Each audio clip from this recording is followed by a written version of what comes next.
कृष्णाय वासुदेवाय हरये परमात्मने प्रणतक्लेशनाशाय गोविन्दाय नमो नमः। भन्नुहोस् भागवत भगवान को, श्री सद्गुरुदेव भगवान को, श्री वेदव्यास भगवान को, श्री सुखदेव जी महाराज को, राष्ट्रदेव पशुपतिनाथ को, वृंदावन बिहारी लाल को।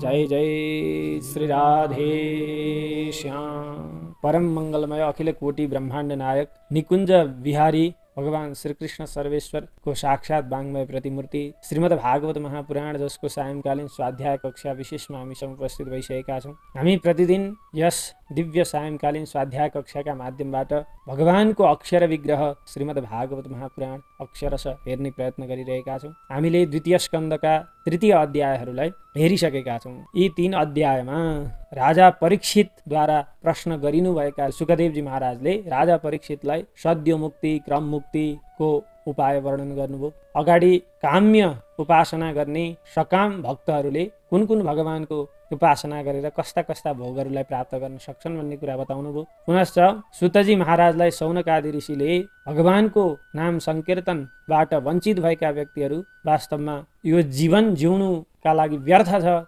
उनीहरूको जीवन निरर्थक भएर व्यतीत भइरहेको हुन्छ। त्यसकारण भगवान श्रीकृष्णका भगवान परब्रह्म परमात्माका लीला कथाहरू चाहिँ सुनाउनुहोस् प्रभु भनेर सुतजी महाराजलाई शौनकादि ऋषिहरूले अगाडिको अध्यायमा विशेष प्रार्थना गर्नुभएको थियो। अनि भन्नुभएको थियो अगाडि सुखदेवजी महाराजले राजा परीक्षितलाई के कस्ता हरिकथाहरू वर्णन गरेर सुनाउनुभयो ती बताउनुहोस् भनेर यहाँ सोध्नु भएको थियो तृतीय अध्यायमा। अब चतुर्थ अध्यायमा गएर सुतजी महाराज भन्दै हुनुहुन्छ वैयासकेरिति वचस् तत्त्वनिश्चयमात्मनः उपधार्य मतिं कृष्णे औत्तरेय सतीं व्यधात्। हे शौनकादि ऋषि हो, इति यस्ता प्रकारका वैयासके व्यासनन्दन सुखदेवजी महाराजका वच बाणी कस्ता खालका बाणी भन्दा आत्मनः तत्त्वनिश्चयम् परमात्मा तत्त्वको निश्चय गर्ने खालका यस्ता बाणीहरूलाई चाहिँ उपधार्य सुनेर।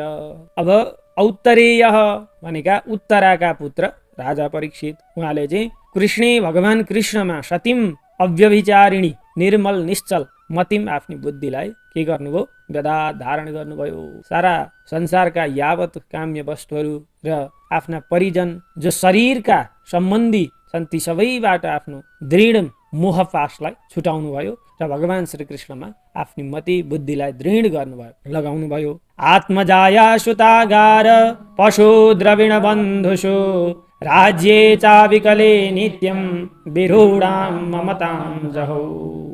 आत्म भनेको आफ्नो शरीर, अनि जाया पत्नी, त्यस्तै गरेर सुत भनेका छोराछोरी, आगार भनेको खजना ढुकुटी, त्यस्तै पशु गज अश्व आदि गरेका राज्यका जति पनि पशु चौपाय छन्, त्यस्तै गरेर द्रविण भनेको सम्पत्ति, अनि बन्धुसु भाइ बन्धुहरू दाजुभाइ तिनीहरूमा र अविकलेच राज्य निष्कण्टक एक छत्र राज्य हिमालयदेखि समुद्र पर्यन्तको जो राज्य थियो त्यसमा चाहिँ राजाको कस्तो आसक्ति थियो भन्दाखेरि नित्यम कहिल्यै पनि नाश नहुने खालको मतलब निरन्तर लागिरहने विरूढाम दृढ ममताम जो मोह थियो त्यसलाई राजाले के गर्नुभयो जहौ त्यागिदिनु भयो। भगवान श्रीकृष्णमा मति लगाउनु भयो र सारा सांसारिक वस्तु वैभव सम्पत्ति आदि जति पनि छ त्यसबाट आफ्नो मनलाई चटक्क के गर्नुभयो छुटाउनु भयो त्यागिदिनु भयो त्यसको मोह। अब अगाडि पप्रच्छ चेममेवार्थम यन्मां पृच्छत सत्तमाः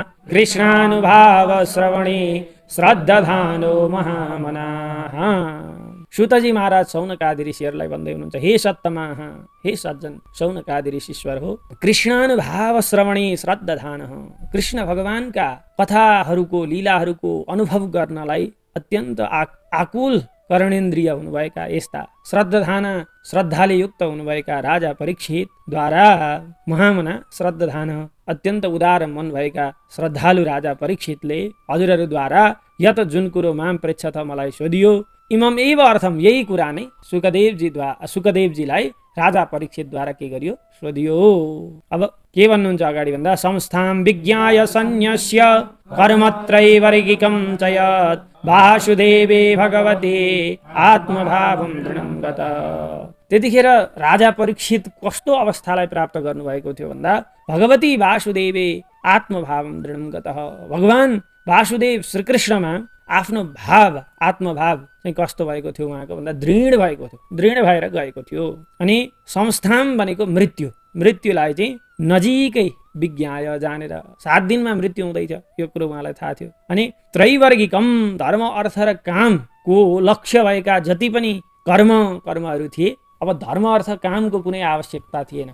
राजा परीक्षितलाई केवल उहाँ मोक्षका निमित्त मात्रै त्यहाँ उपस्थित हुनुहुन्थ्यो। यस्ता त्रैवर्गिक धर्म अर्थ काम रूप पुरुषार्थलाई त्याग्नुभएका, एक मोक्षको लक्ष्य गर्नुभएका राजा परीक्षित आत्मभाव अथवा आत्मा पूर्णतया भगवान श्रीकृष्णमा के थियो, दृढ भएर लागेको थियो। अब अगाडि राजा भन्दै हुनुहुन्छ, राजोवाच समीचीनं वचो ब्रह्मन् सर्वज्ञस्य तवानघ तमो विशीर्यते मह्यं हरे कथयतः कथा। यो अगाडिको 4औं श्लोकसम्म सुतजी महाराजले शौनकादि ऋषिहरूलाई भन्दै हुनुहुन्थ्यो। यो अगाडि पनि भन्दै हुनुहुन्छ, तर यहाँदेखि अगाडि राजा परीक्षितले सुखदेवजी महाराजलाई भन्नुभयो। के भन्नुहुन्छ राजा भन्दा, हे अनग, हे निष्पाप हुनुभएका, हे ब्रह्मन, हे ऋषीश्वर, सर्वज्ञ हुनुभएका तब हजुरको वच यी वाणी चाहिँ समीचीनम अत्यन्त राम्रा छन्, सत्यले युक्त भएका छन्। तपाईँका यी वाणी एकदम स्वच्छ छन् प्रभु। अनि हरेहे कथाम कथयत, हजुरले जति हरि भगवानका कथाहरू भन्दै जानुहुन्छ, मेरो के हुन्छ भन्दाखेरि तमह अज्ञानको यो जो पर्दा छ यो चाहिँ विशीर्यते नश्यति, मेरो अज्ञान सबै के भएर जान्छ, नष्ट भएर जान्छ। जब तपाईँले हरि भगवानका कथाको गाँठो फुकाउँदै जानुहुन्छ, मेरो अज्ञानको के हुन्छ, छेदन हुँदै जान्छ भनेर बताउनु भयो। भूयैव विवित्सामि भगवान् आत्ममायया यथेदं सृजते विश्वं दूरविभाव्यमधीश्वरैः। ब्रह्मा आदि गरिएका देवताहरूद्वारा पनि दूरविभाव्यम जान्नका लागि अत्यन्त कठिन हुने भएको इदम यो विश्वको सृजन चाहिँ यथा जसरी आत्ममायया आफ्नो माया शक्तिद्वारा भगवानले के गर्नुहुन्छ, सृजन गर्नुहुन्छ। अथवा इदम यो विश्वको यथा जसरी भगवानले आत्ममाया आफ्नो माया शक्तिद्वारा सृजन गर्नुहुन्छ, त्यो कुरा चाहिँ भूय एव पुनः फेरि पनि के त भन्दा विवित्सामी जान्नका लागि म इच्छा गर्दछु। विश्व भनेको ब्रह्माजी आदिका लागि पनि के रहेछ, बोधगम्य होइन रहेछ, बोध दुर्लभ रहेछ, बोध अगम्य भनौँ। ब्रह्मादि देवताहरूले पनि यो संसारलाई जानी सक्दैनन् भनेपछि हामी सामान्य व्यक्तिले कसरी संसारलाई बुझ्ने। अब अगाडि भन्नुहुन्छ, यथा गोपायति विभुर यथा संयच्छते पुनः यां शक्तिमुपाश्रित्य पुरुष शक्ति परः पुमान् आत्मानं क्रीडन् करोति विकरोति च। यथा गोपायति अगाडि के भन्नुभएको थियो, जसरी यो विश्वको सृष्टि गर्नुहुन्छ भगवानले आफ्नी माया शक्तिलाई विस्तार गरेर, हैन, प्रयोग गरेर। अनि फेरि यथा गोपायति विभु व्यापक भगवानले जसरी यो संसारको के गर्नुहुन्छ, पालन गर्नुहुन्छ। अनि फेरि यथा पुनः संयच्छते भगवानले के गर्नुहुन्छ, सम्भार कार्य गर्नुहुन्छ, जुन कुरो चाहिँ के छ ब्रह्माजी आदिका लागि पनि बोध दुर्लभ छ। अनि के भन्नुहुन्छ भन्दाखेरि पुरुषशक्ति शक्तिमान हुनुभएका परह पुमान परब्रह्म परमात्मा भगवानले याम शक्तिम उपाश्रित्य जो शक्तिलाई के गरेर आत्मसात गरेर, जुन शक्तिलाई आत्मसात गरेर क्रीडन भनेको तिनै माया शक्तिका साथ क्रीडा गर्दै आत्मानं करोति आफूलाई नै महत्त्व अहंकार आदिका रूपमा के गर्नुहुन्छ, विस्तार गर्नुहुन्छ। अनि फेरि क्रीडयन भनेको घृणापूर्वक नै विकरोति च ब्रह्मादि देवी देवताहरूका रूपमा आफैलाई के गर्नुहुन्छ, विस्तार गर्नुहुन्छ। यो कुरा पनि बताउनु हो, यो कुरा पनि मलाई सुन्ने इच्छा छ। कसरी भगवानले आफ्नो स्वरूपलाई अहंकार महत्त्व पञ्चमहाभूत आदिमा विस्तार गर्नुहुन्छ, फेरि आफ्नै स्वरूपलाई चाहिँ ब्रह्मा विष्णु शङ्कर आदि विभिन्न देवी देवताका रूपमा विस्तार गर्नुहुन्छ, त्यो बताउनु हो। नूनं भगवतो ब्रह्मन् हरेरद्भुत कर्मणः दूर्विभाव्यमिभाभाति कविभिः सापि चेष्टितं। हे ब्रह्मन्, हे ब्राह्मण देवता शुकदेवजी महाराज, अद्भुत कर्मणः भगवत हरेः अद्भुत लीला गर्ने हुनुभएका यस्ता भगवान श्रीहरिका चेष्टितम लीलाहरू चाहिँ नूनम निश्चय नै कविभिः च अपि विद्वान व्यक्तिहरूद्वारा पनि के छ, दुर्विभाव्यम जान्नका लागि कठिन, इव जस्तै आभाती प्रतिभात हुन्छ त्यस्तो खालको लाग्दछ।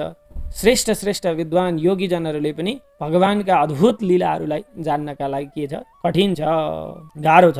यथा गुणांस्तु प्रकृतेर युगपत् क्रमशोऽपि वा विभर्ति भूरिशस्त्वेक कुर्वन् कर्माणि जन्मभिः। एक उनै एक परमात्माले जन्मभिः भनेका विभिन्न जन्महरू विभिन्न अवतारहरू धारण गरेर यथा जसरी भूरिश धेरै के गर्नुहुन्छ, कर्माणि कुर्वन् कर्महरू गर्दै गर्दै प्रकृतेः गुणान् प्रकृतिका गुणहरूलाई युगपत् एकै पटक विभर्ति धारण गर्नुहुन्छ अथवा वा क्रमशः अपि प्रकृतिः गुणान् विभर्ति क्रमशः एक एक गरेर प्रकृतिका गुणहरूलाई सत्व रज तम आदि प्रकृतिका जो गुणहरू छन् ती गुणहरूलाई चाहिँ एकै पटक भगवानले लीलापूर्वक ग्रहण गर्नुहुन्छ कि पटक पटक गरेर के गर्नुहुन्छ, धारण गर्नुहुन्छ। भगवानले त विभिन्न अवतारहरू लिनुभएको छ, विभिन्न अद्भुत लीलाहरू रचाउनु भएको छ। भनिसकेपछि त्यस्ता अद्भुत कर्म गर्ने भगवानले प्रकृतिका गुणहरूलाई एकै पटकमा ग्रहण गरेर ती लीलाहरू गर्नुहुन्छ कि बार बार क्रमशः एक एक गरेर लिनुहुन्छ, ग्रहण गर्नुहुन्छ, त्यो कुरा बताउनुहोस् भन्नु। अब अगाडि भन्नुहुन्छ विचिकित्सितमे तन्मे ब्रवीतु भगवान् यथा शाब्दे ब्रह्मणि निष्णातः परस्मिंश्च भवान् खलु। एतत् यी सारा कुराहरूमा विचिकित्सितम म अलिक संशयमा परेको छु प्रभु। त्यसकारण भगवान हजुरले, हे भगवान सुखदेवजी महाराज, हजुरले यथा क्रमैसँग मे ब्रवीतु मलाई यी कुराहरू बताउनु। हजुर त कस्तो हुनुहुन्छ भने खलु निश्चय नै भवान हजुर शाब्दे ब्रह्मणि निष्णातः शब्द ब्रह्ममा निष्णात हुनुहुन्छ, पारङ्गत हुनुहुन्छ। अनि त्यस्तै गरेर परस्मिंश्च भनेको परब्रह्ममा पनि अनुभवद्वारा परब्रह्मको बोध गर्नुभएको छ हजुरले। अनि शब्द ब्रह्मको पनि हजुर निष्णात व्यक्ति हुनुहुन्छ। त्यसकारण यी सारा कुराहरू मलाई बताउनुहोस् भनेर राजा परीक्षितले सुखदेवजी महाराजलाई सोध्नुभयो भनौँ न। अब अगाडि सुतजी महाराज भन्नुहुन्छ इत्युपामन्त्रितो राज्ञा गुणानुकथने हरेः ऋषिकेशमनुस्मृत्य प्रतिवक्तुं प्रचक्रमे। राज्ञा हरेः गुणानुकथने इति उपामन्त्रितः। राजा परीक्षितद्वारा हरि भगवानका गुणानुवाद बताउनका लागि यसरी प्रार्थना गरिनुभएका सुखदेवजी महाराजले ऋषिकेश भगवानलाई अनुस्मृत्य बार बार स्मरण गरेर प्रतिवक्तुम भनेको भन्नका लागि, राजा परीक्षितका प्रश्नका उत्तर दिनका लागि प्रचक्रमे के गर्न लाग्नुभयो, उद्यत हुनुभयो, भन्न लाग्नुभयो। जस्तो यहाँदेखि अगाडि अब सुखदेवजी महाराजले भगवानको मङ्गलाचरण गरेर आफ्ना बाणीहरू प्रारम्भ गर्नु। सुखदेवजी महाराजको मङ्गलाचरण, सुतजी महाराजले शौनकादि ऋषिहरूलाई राजा परीक्षित र सुखदेवजी महाराजको संवाद श्रवण गराउँदै हुनुहुन्छ। अब अगाडि श्री शुक उवाच, सुखदेवजी महाराज भगवानको प्रार्थना गर्दै हुनुहुन्छ, मङ्गलाचरण गर्दै हुनुहुन्छ। नमः परस्मै पुरुषाय भूयसे सदुद्भवस्थान निरोध लीलया गृहीत शक्ति त्रितयाय देहिनाम् अन्तर्भवायानुपलक्ष्य वर्तमने। भूयसे अपरिमित महिम्ने श्रेष्ठ महिमाले युक्त हुनुभएका यस्ता सद उद्भव, सद यो प्रपञ्चको उद्भव उत्पत्ति स्थान भनेको स्थिति र निरोध संहारका लागि लीलया लीलापूर्वक गृहीत शक्ति त्रितयाय भगवान के गर्नुहुन्छ भन्दा प्रकृतिका 3 शक्तिहरूलाई ग्रहण गर्नुहुन्छ। गृहीत शक्ति त्रितयाय रजोगुणलाई धारण गरेर ब्रह्माका रूपमा अवतार ग्रहण गर्नुहुन्छ र सृष्टि कार्य प्रारम्भ गर्नुहुन्छ। सत्वगुणलाई धारण गरेर विष्णुका रूपमा अवतरित हुनुहुन्छ। अनि तमोगुणलाई धारण गरेर शङ्करका रूपमा अवतरित हुनुहुन्छ। यो संसारको के गर्नुहुन्छ, उत्पत्ति स्थिति र लयलाई पूर्ण तुल्याउनुहुन्छ। अनि फेरि देहिनाम सम्पूर्ण चर अचर जगतका प्राणीहरू, चराचर प्राणी सम्पूर्णका अन्तर्हृदयमा अन्तर्भवाय अन्तर्यामी रूपले रहनुहुन्छ। यस्ता अन्तर्यामी रूपले त रहनुहुन्छ, फेरि अनुपलक्ष्य वर्तमने के त अनुपलक्ष्यम योगिभिः अपि दुर्ज्ञेयम। योगीहरूद्वारा पनि जान्नका लागि चाहिँ के हुनुहुन्छ भगवान, दुर्ज्ञेय हुनुहुन्छ। सकस पूर्ण तरिकाले मात्र योगीहरूले पनि के गर्दछन्, भगवानको अनुभव गर्दछन्, भगवानलाई जान्दछन्। यस्ता अनुपलक्ष्य वर्तमने जसको बोध गम्यता योगीहरूद्वारा पनि कठिन छ, यस्ता परस्मै सर्वोत्तम पुरुषाय पुरुष भगवानलाई नमः नमस्कार गर्दछु भनेर सुखदेवजी महाराजले प्रार्थना गर्नुभयो, भगवानको स्मरण गर्नुभयो। भूयो नमः सद्वृजिनाथ सिदेशता असम्भवाय अखिल सत्त्वमूर्तये पुंसां पुनः पारमहंस्य आश्रमे व्यवस्थितानामनुमृग्य दासुषे। सद्वृजिनच्छिदे, सज्जनहरूका दुःखलाई नाश गर्ने हुनुभएका यस्ता। अनि फेरि असताम भनेको दुष्टहरूको, असम्भवाय सांसारिक भौतिक उन्नतिलाई रोकिदिने हुनुभएका, अखिल सत्व मूर्तये सबै प्राणीका रूपमा स्वयं आफै उपस्थित हुनुभएका। भागवतले त के भन्यो भन्दाखेरि कुनै पनि प्राणी भगवान भन्दा इतर छैन। भगवानै के हुनुहुन्छ त भन्दा अखिल सत्व मूर्तये, सबै प्राणधारी जति पनि छन् ती सबै भगवानका स्वरूपहरू हुन्। मतलब यस्ता। अनि फेरि पारमहंस्य आश्रमे व्यवस्थितां पुंसां, जो सन्यास आश्रममा पुगेका अथवा सन्यासलाई धारण गरेका यस्ता व्यक्तिहरू हुनुहुन्छ, उहाँहरूलाई चाहिँ पुनः फेरि अनुमृग्य दासुषे, भगवत तत्व बोध गराउनका लागि उद्यत हुनुभएका अथवा सहज तरिकाले भगवत तत्वको ज्ञान गराइदिनु हुने यस्ता भगवानलाई, परम पुरुष परमात्मालाई भूयः बार बार के छ नमः नमस्कार छ भनेर भगवानलाई नमस्कार गर्नु। अब अगाडि भन्नुहुन्छ नमो नमस्ते त्रिसभाय सात्वतां विदुरकाष्ठाय मुहुकुयोगिना निरस्तसाम्यातिशयेन राधसा स्वधामनि ब्रह्मणि रंस्यते नमः। सात्वतां भक्तानां ऋषभाय, पालकाय, भक्तहरूका पालक हुनुभएका, अथवा ऋषभाय, ऋषं ज्ञानं भाषयति दीपयति इति ऋषभ, ज्ञानलाई प्रदान गर्नुहुने यस्ता, सकल प्राणीमा ज्ञान प्रसारण गर्नुहुने यस्ता।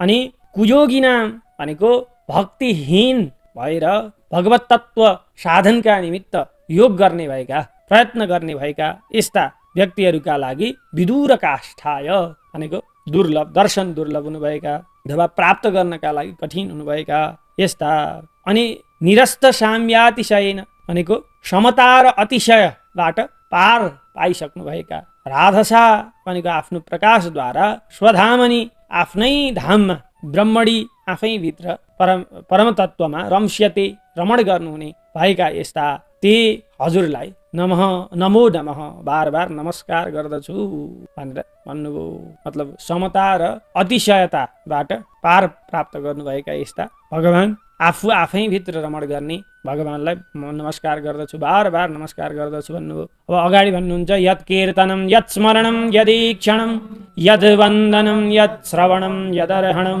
लोकस्य सद्यो विधुनोति कल्मषं तस्मै सुभद्रा श्रवसे नमो नमः। यत् कीर्तनं, जसको नामहरूको कीर्तन गर्नाले, जसका नाम संकीर्तन गर्नाले, यत् स्मरणं, जसको दिव्य छविको स्मरण मात्र गर्नाले, अथवा यदीक्षणं, जसको दर्शन गर्नाले, यद् वन्दनं, जसको वन्दना गर्नाले, अथवा यत् श्रवणं, जसका लीला कथाहरूको श्रवण गर्नाले, अनि यदर्हणं, जसका चरणकमलको पूजन गर्नाले, लोकस्य कल्मषं सद्यः विधुनोति, सारा संसारको अज्ञान कल्मष अथवा पापरूप कल्मषलाई सद्य शीघ्र विधुनोति, नाश गरिदिन्छ। जसको नाम संकीर्तनले, स्मरण, वन्दन आदि मात्रले सारा संसारको पापरूप अथवा अज्ञान रूप कल्मषलाई नाश गरिदिन्छ। यस्ता तस्मै, त्यस्ता सुभद्र श्रवसे, सुभद्रम मङ्गलम श्रवो यशो यस्य तस्मै भनेको कल्याणदायक यश हुनुभएका यस्ता भगवानलाई नमो नमः नमस्कार गर्दछु भनेर सुखदेवजी महाराजले यहाँ भगवानको मङ्गलाचरण गर्दै हुनुहुन्छ। मङ्गलाचरण अनन्तर अगाडि भागवतको कथा राजा परीक्षितलाई प्रारम्भ गर्नुहुन्छ।